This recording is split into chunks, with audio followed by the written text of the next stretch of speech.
It's been a weird day so far, just reflecting on this season. The Cubs don't play baseball tonight. We talk about it all next.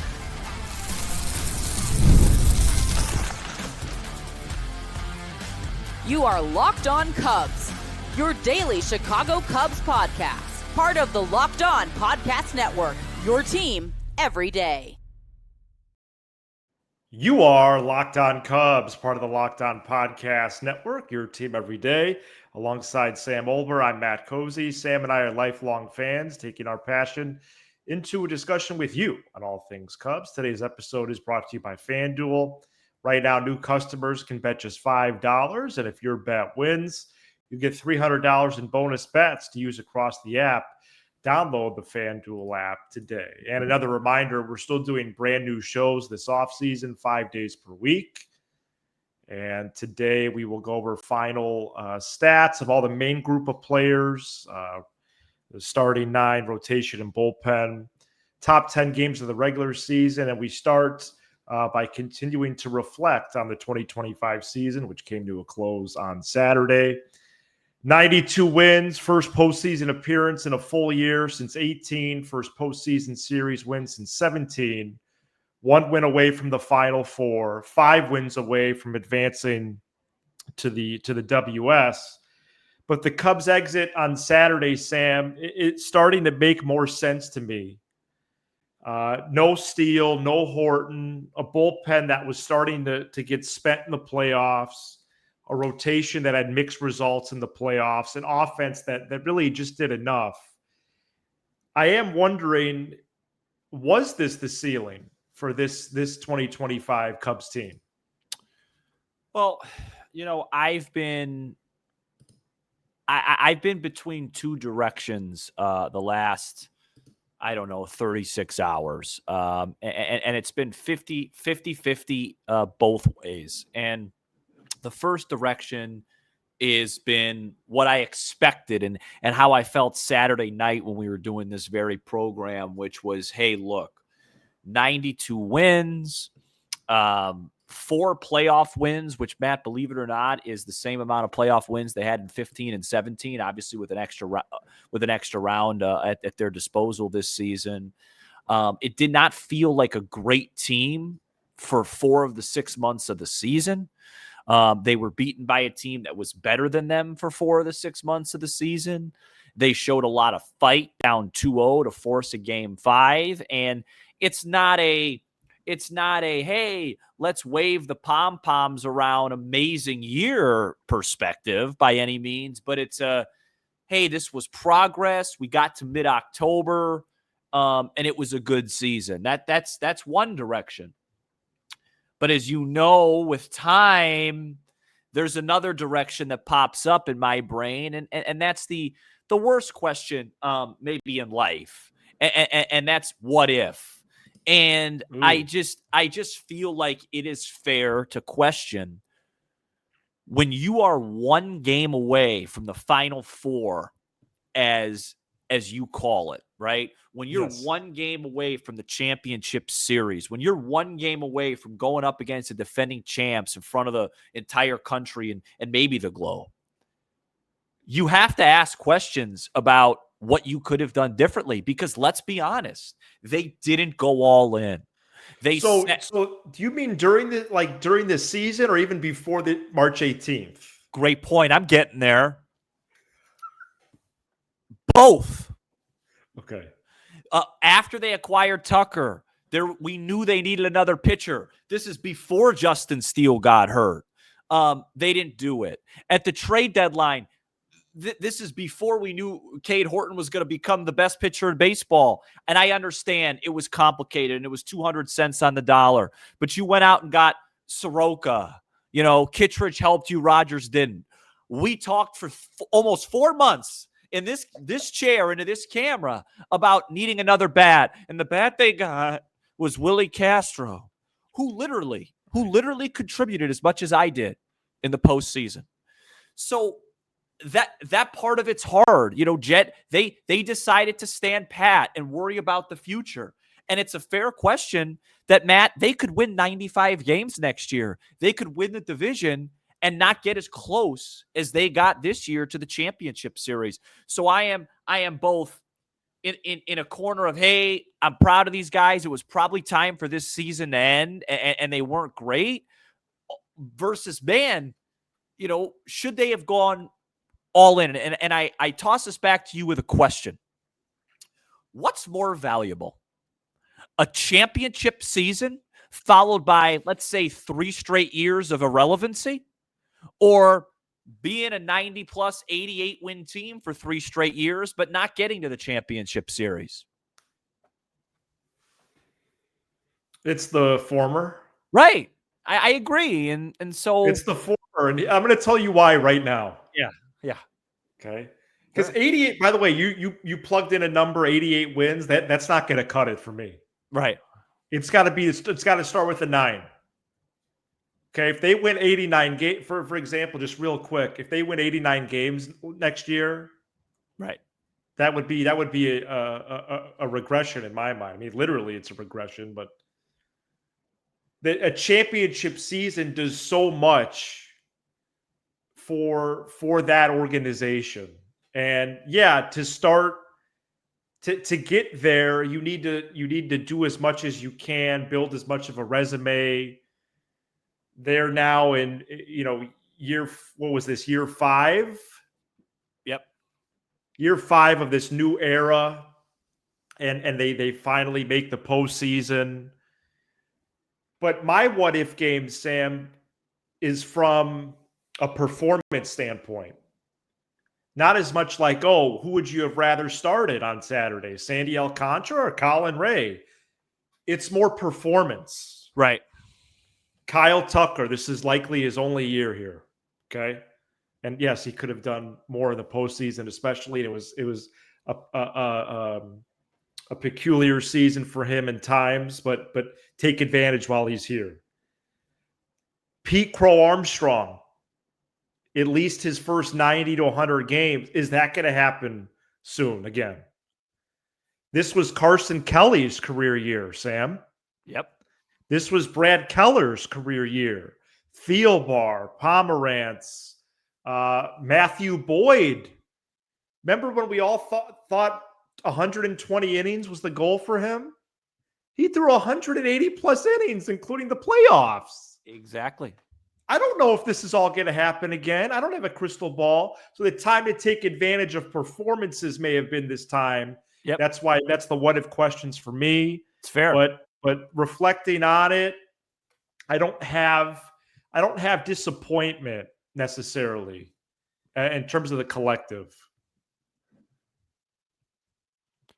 No, sorry. I didn't know you were done. I just have my connection's a little bit wonky. Look, I think your point's really, really well made, and I think we're making the same point from a different perspective, right? Your point is, did you miss on an opportunity because of all the performances that you got? Mm-hmm. And I think mine is off because of the performances that you got.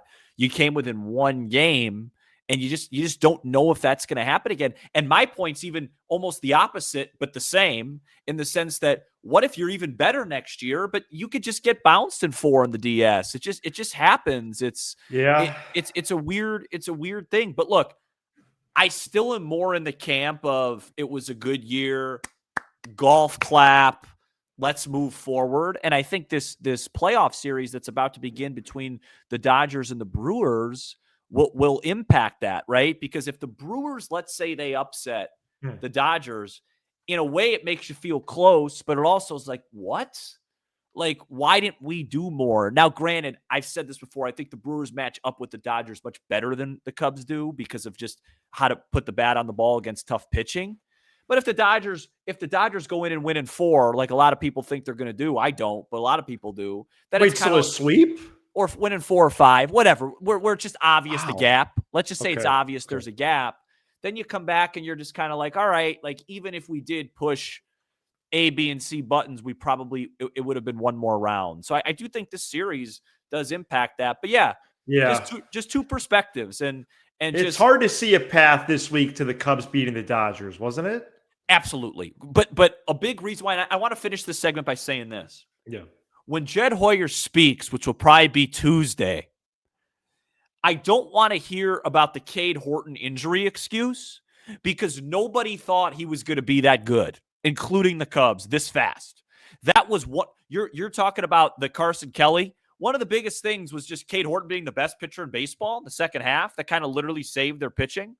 And it was just like that wasn't something that anybody had checked up. No, that was just that's a great addition to my list. Yeah, it's a great addition. And it's like, you could have it felt like this season its ceiling got brought down about 10 feet after July 31st. And I think that's the point I'm trying to make.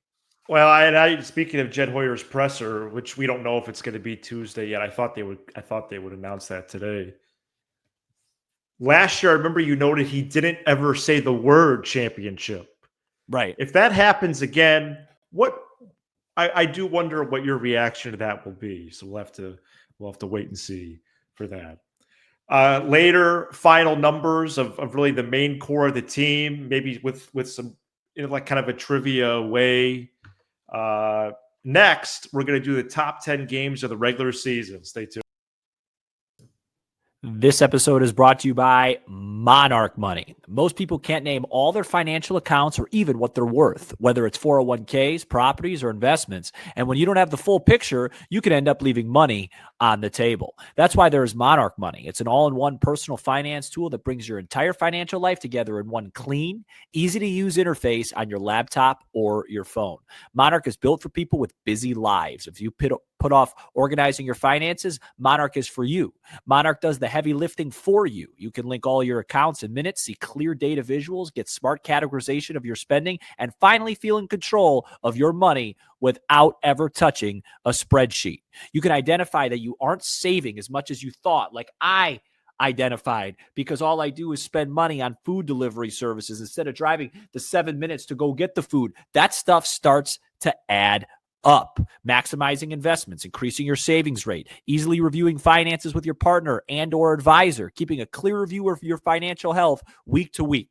So don't let financial opportunities slip through the cracks. Use code LOCKEDONMLB at monarchmoney.com in your browser for half off your first year. That's 50% off your first year at monarchmoney.com with code LOCKEDONMLB.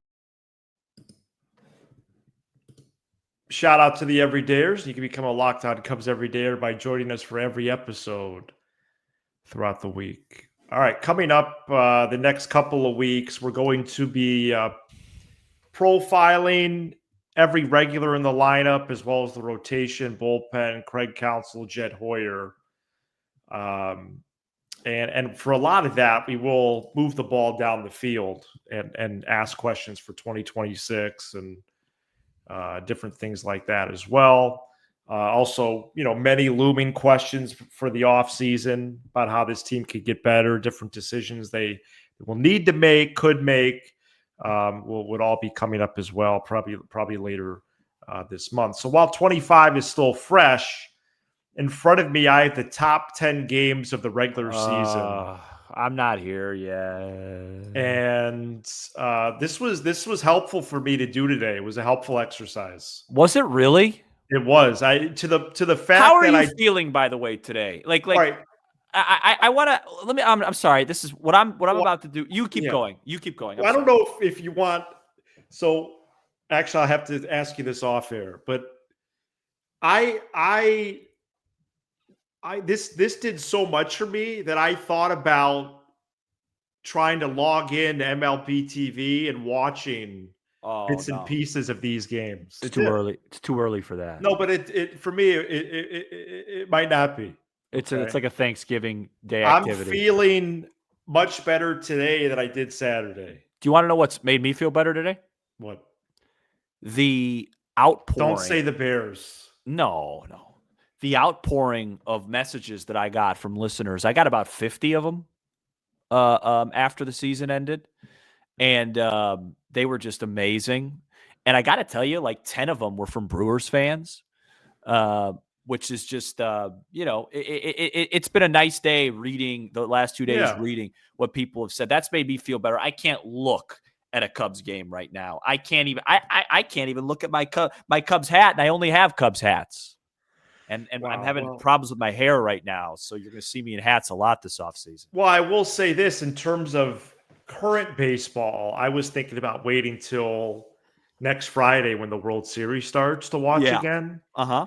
But the Brewers Dodgers series is pretty compelling for multiple reasons, as we've said the last couple of shows. Look at this. Yeah, you might need to get some work done on that. Yeah, do you have any plans for that? Yeah. But, hoping it looks better than it does right now. For your hair? Okay. Mm-hmm. All right, let's go from 10 to 1 here. I'm number ecstatic 10. about This was also, I did a lot of digging this weekend for planning purposes. I can't believe you did this. This is so From impressive. episodes basically all of last October, November. Hey, what were the 3 segments every day? Mm-hmm. And also a little bit from this past summer. And I have to tell you, we did a top 5 games thing at the All-Star break. Not many additions here from the second half. Okay. Which is too bad. Are you including the postseason? No. But Okay. We might as well. Well, I was just thinking, I mean, to me, the top 4 games for me are the ones that they won in the playoffs, So that was your top 4, yeah. Probably. And then maybe the Diamondback game at Wrigley and the one of the Dodger games at Wrigley. Those are the 2 that stick out. Yeah, those are my 1 and 2, Sam, for the regular season. Yeah. 11-10 over the Dodgers, 13-11 over the Diamondbacks. Yeah, back when we also have those couple games against the Reds. In Cincy. I had Horton and Skeens on here from September 16th when the Cubs beat Skeens behind Horton. Also that game where PCA hit the scoreboard, made that big catch. That was their high water mark, 6.5 over the Brewers. That was the peak June of the 17th. season. That was the peak of the season. So June 17th, you consider the peak? Yes. Wow. When PCA made that catch and hit the scoreboard against the Brewers, and we went up 6.5, I remember thinking to myself, this kid, and that's why PCA is going to be such a big talking point. I remember saying to myself, this kid might just take us as far as we want to go. Yeah, there was a lot of imagining going on at the time. Well, and to your point, that's why 5 of the top 6 games on my list is from June 17th or before. And, even one of them afterwards as well. Like, here, I'll bounce around a little bit. Yeah. So I had both Reds games in there as well. I had the second Reds game at number 6. That was number late May, 7, right? the Labor Day comeback. Down 6-1 going to the bottom of the 5th. The Cubs beat the Braves 6-5. That was a fun game. 7-6, rather. That was a fun game. But look, how about this one? This is number 8. This is way back on May 13th. The Cubs were down to the Marlins 4-2. And then going to the bottom of the ninth. Yeah, the Turner walk-off. 5-4. The Turner walk-off, right? Turner walk-off, yeah. Yeah, that was fun. That was fun. Number 9, the 8 home runs on Independence Day. Yeah. I mean, there's a lot of the Cubs-Cardinals series this year was so weird. I mean, I think it ended up fairly close. Cubs beat them. But when the Cubs beat them, I think they outscored them every game. I felt like 9-10 runs. Yeah, number 10 was a floater, but I wanted to sneak in another first half game. So I literally put the last game of the first half. It was 1-1 with the Yankees for a while. They won 4-1. Yeah. But you can also do the 10-0 game against the Brewers on May 2nd. Which I titled my short after that game, Statement Made. And about 5 months later, they eliminated us from the postseason.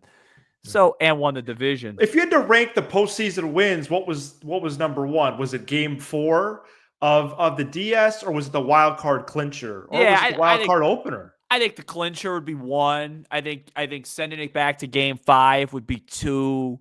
I think Game 1 against San Diego would be 3, and then the survival to force a Game 4 against Milwaukee would be 4. In terms of the excruciating losses, for me, it was not Game 5 that I'm just talking playoffs. Game 2 was the one for me, man. When against the Brewers, yeah, when Andrew Vaughn hit that 3-run homer. I still remember I sat down and just was like that. It just felt like that was it. Yeah, the Cubs won every game at Wrigley this postseason but one, and of course I was at that one loss. All right, coming up next, we go over some final numbers from this team. Stay tuned. This episode is brought to you by FanDuel. The NFL season is here, and FanDuel has an offer you don't want to miss. Right now, new customers can bet just $5 and get 300 bonus bets if you win. That's right. Pick a bet, put down $5, and if it hits, you'll unlock $300 in bonus bets to use across the app. Folks, before Saturday night's elimination, I had a chance to watch the Illinois Fighting Illini play this Ohio State team. If you want to go ahead and bet that team every game, I have not seen a defense. The Ohio State defense reminds me of the defense in Remember the Titans. Every time Illinois dropped back to pass, there's four. It felt like there were 25 guys playing defense for Ohio State. How Illinois scored 16 points is a miracle, and I don't understand how Illinois is unranked now because I don't know who's going to beat that Ohio State team with that defense. So what are you waiting for? Visit FanDuel.com to download the FanDuel app today and get started. Make sure you're subscribed to Locked On Cubs. That way, how do they play defense like that at that level? Or YouTube. That way, you don't miss any of the great Cubs content. Every time they drop back to pass, it's like, oh, that guy's triple covered. You can't triple cover everybody. All right, so in front of me, I have the final stats of the 9 regulars in the lineup: 5 starting pitchers and 5 relievers. Mm-hmm. And these 19 really made up the season. Yeah. By the way, a little production meeting on the air. Aside from these 19, I will be dropping in players over the next 2-3 weeks so we could cover a relative term every player that appeared in a single game this year. Yeah, and a little production meeting on my end. At some point, we'll be having, or I'll be having on a solo day, Justin Steele will be on. Wow. And I could pretty much confirm. So that'll be sooner than later in the offseason. I thought maybe that would be around the holidays. I think more late. Yeah, I didn't we didn't talk about a time yet, but okay. I'm pretty sure that he'll be on the show and he'll be giving his takes about this season and maybe give us a peek into how he's doing. I believe he's throwing next week, right? I don't know. I think he told reporters that. Okay, well I don't know. I think he's playing catch next week, but I could be wrong. He posted on his social media him throwing, one of those weighted balls. Yes. Yeah. No, I think he's playing regular catch zone. All right. So how would you like to do this? I could give you a stat line. Would you like to guess the player or? Well, I should know. I mean, we cover the team. I mean, I should know that. Okay. To be honest, if I get it wrong, that's not good. 34 homers, 90 runs batted in, an OPS of 866. Yeah, Bush. Who? Bush? That's correct. Go Cubs. He finished the year with 34. Yeah, 34. And if you include the postseason, which I don't understand why, at certain times you could do that. It's huge. What do you get, like 3 in the playoffs? Yeah, I believe that's right. Michael, and imagine if he wasn't hitting the ball into a hurricane wind every other day. He would have 40 plus. Well, that's what puts that season as the best of the year because he did it at Wrigley too. Yeah, I think the best year is the second baseman. Well, he's second on my list. 29 doubles, 29 steals, average of 297, OPS of 739. Yeah. Great playoff numbers. This is Nico Hoerner. And outstanding numbers with runners in scoring position, outstanding defense, the best player, in my opinion, on this ball club. This player had 31 home runs, 95 runs batted in, 35 steals, OPS of 768. Yeah, it was a weird year for Pete. It was a weird year, and I'm not going to say much on it because I think we got about at least 2 to 3 full shows on that young man. Sounds good. 32 homers, 103 runs batted in, OPS of 804. Had some clutch moments in the postseason. Yeah, the Seiya Suzuki season, one of the weirdest ones I've ever seen.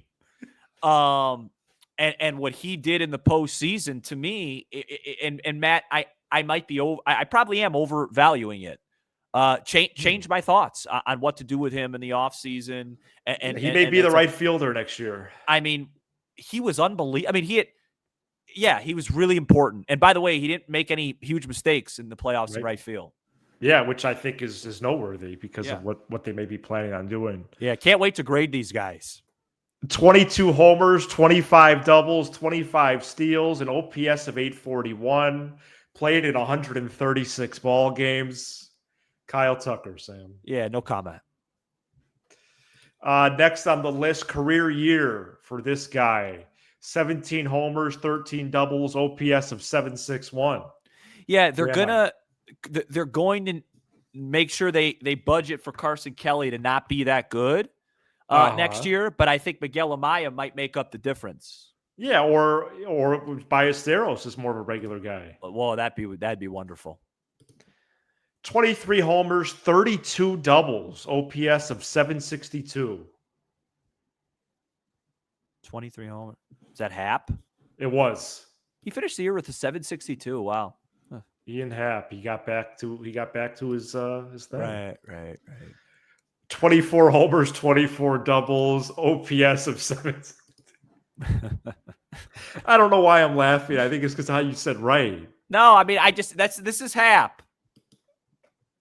Who did you hear the whole stat line of that next guy? No, and you're giving me like 3 numbers, but yeah, it's got to be. I mean, by process elimination, it's got to be Dansby soon. Yeah, it is. Yeah, I thought Dansby Swanson had a good year. I really did. His at bats against Milwaukee were really poor, but I thought he had a good year, and I thought he was the MVP of the Padres series. And again, I mean, we're going to talk about this all offseason. I think the Cubs you could win big with all of these guys, but there needs to just be a little bit more lineup diversity with what they do well.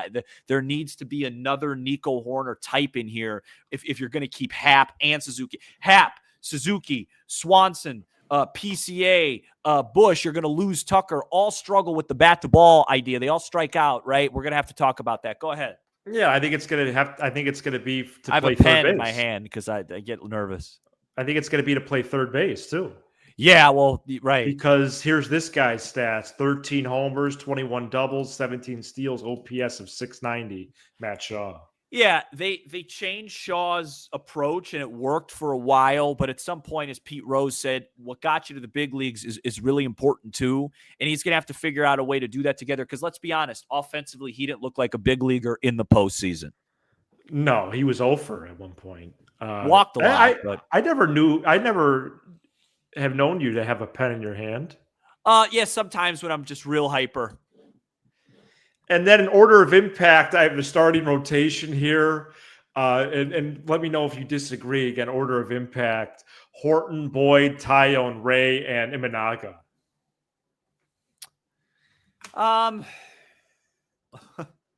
You're really done with Shota, aren't you? Well, the team is. Yeah. Well, we're gonna find that out. Doesn't matter what I think.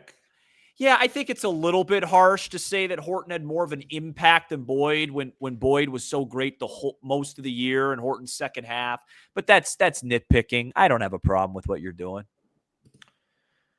Brad Keller, Caleb Thielbar, Daniel Palencia, Drew Pomerantz, and Andrew Kittredge ended up as the main 5 for the Cubs down the stretch most of the summer. Kittredge at the trade deadline and definitely in the postseason, Sam. Yeah, where's Willie Castro? He's not on the sheet. Okay, yeah, that one. I got to give myself a little bit of props. First of all, bad props because I was excited when they got him, and the whole he makes the Jamer Candelario trade look like he's like Ted Williams or whatever. That was a bit in the beginning. It really held serve.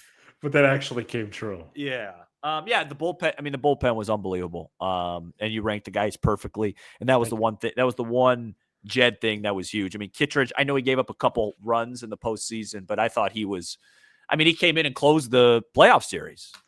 And Palencia likely the only one who's going to return from that group, but we'll get to that more later this month. No. This is Locked On Cubs, part of the Kittredge, they're not going to take his $10 million option. Ricketts would be not happy with that. Yeah, your team every day. Oh, that's going to be a theme of the offseason, right? Should we put pressure on the Brewers, or is it really pressure on who's here already? Like the owner? Correct. For your second listen, check out Locked On MLB Game Night, every game, every night, all season long. Get local analysis on a national scale. Find MLB Game Night on the Locked On MLB channel on YouTube or wherever you listen to podcasts. This is the first off-season show in the books. He's Sam Olber. I'm Matt Cozy. This is Locked On Cubs.